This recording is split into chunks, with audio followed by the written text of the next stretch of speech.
एक शहर में तरुण नाम का एक लड़का रहता था। स्कूल में वह होनहार छात्रों में से एक था। हमेशा उसका नाम टॉप में आता था। लेकिन कॉलेज में एडमिशन लेने के बाद उसका व्यवहार बदलने लगा था। अब ना तो वो पहले की तरह मेहनत करता और ना ही अपने माता पिता की सुनता। यहाँ तक कि वो घर वालों से झूठ बोलकर पैसे भी लेने लगा था। उसका बदला हुआ आचरण सभी के लिए चिंता का विषय था। जब इसकी वजह जानने की कोशिश की गई तो पता चला कि तरुण बुरी संगति में पड़ गया है। कॉलेज में उसके कुछ ऐसे मित्र बन गए जो फिजूल खर्ची करने, सिनेमा देखने और धूम्रपान करने के आदी हैं। पता चलते ही सभी ने तरुण को ऐसी दोस्ती छोड़ पढ़ाई लिखाई पर ध्यान देने को कहा, पर तरुण का इन बातों पर कोई असर नहीं पड़ता।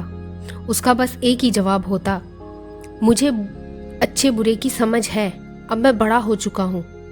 मैं भले ही ऐसे लड़कों के साथ रहता हूँ पर मुझ पर उनका कोई असर नहीं होता। दिन ऐसे ही बीतते गए और धीरे धीरे तरुण की परीक्षा के दिन आ गए। तरुण ने परीक्षा से ठीक पहले कुछ मेहनत की, पर इतनी मेहनत पर्याप्त नहीं थी। वह एक विषय में फेल हो गया। हमेशा अच्छे नंबरों से पास होने वाले तरुण के लिए ये किसी जोरदार झटके से कम नहीं था। वह बिल्कुल टूट सा गया। अब ना तो वो घर से निकलता और ना ही किसी की बात सुनता। बस दिन रात अपने कमरे में पड़े कुछ सोचता रहता। उसकी यह स्थिति देख परिवारजन और भी चिंता में पड़ गए। सभी ने उसे पिछला रिजल्ट भूलकर आगे से मेहनत करने की सलाह दी, पर तरुण को तो मानो सांप सूंघ गया हो। फेल होने के दुख से वो उभर ही नहीं पा रहा था।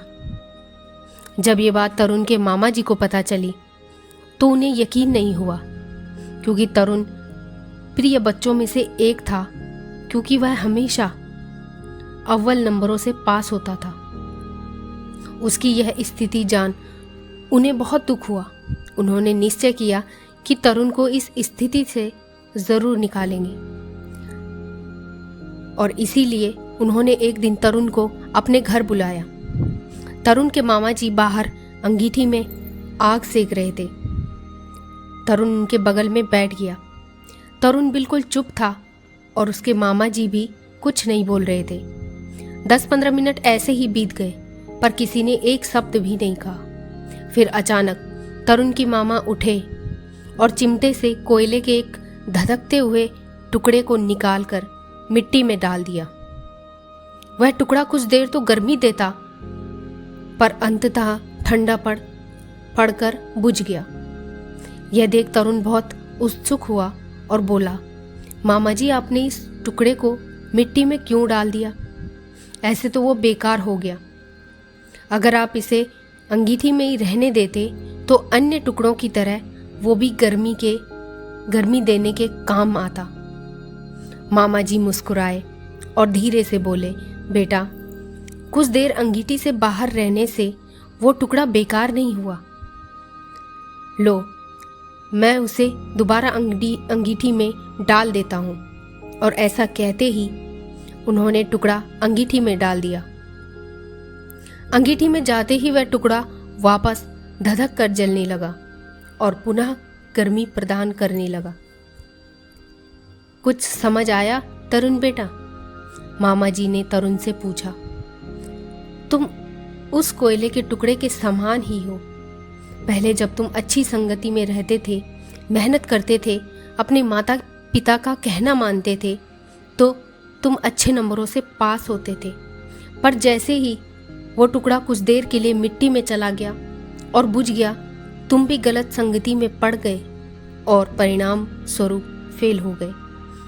पर यहाँ जरूरी बात यह है कि एक बार फेल होने से तुम्हारे अंदर के वो सारे गुण समाप्त नहीं हो गए। जैसे कोयले का वो टुकड़ा कुछ देर मिट्टी में पड़े होने के बावजूद बेकार नहीं हुआ और अंगीठी में वापस डालने पर फिर से धधक कर जल उठा, ठीक उसी तरह तुम भी वापस अच्छी संगति में जाकर मेहनत करके एक बार फिर से मेधावी छात्रों की श्रेणी में आ सकते हो। याद रखो, मनुष्य ईश्वर की बनाई सर्वश्रेष्ठ कृति है। उसके अंदर बड़ी से बड़ी हार को भी जीत में बदलने की ताकत है। उस ताकत को पहचानो, उसकी दी हुई असीम शक्तियों का प्रयोग करो और इस जीवन को सार्थक बनाओ। अब तरुण समझ चुका था कि उसे क्या करना है। वह चुपचाप वहां से उठा और अपने मामा जी के चरण स्पर्श किए और निकल पड़ा अपना भविष्य बनाने के लिए।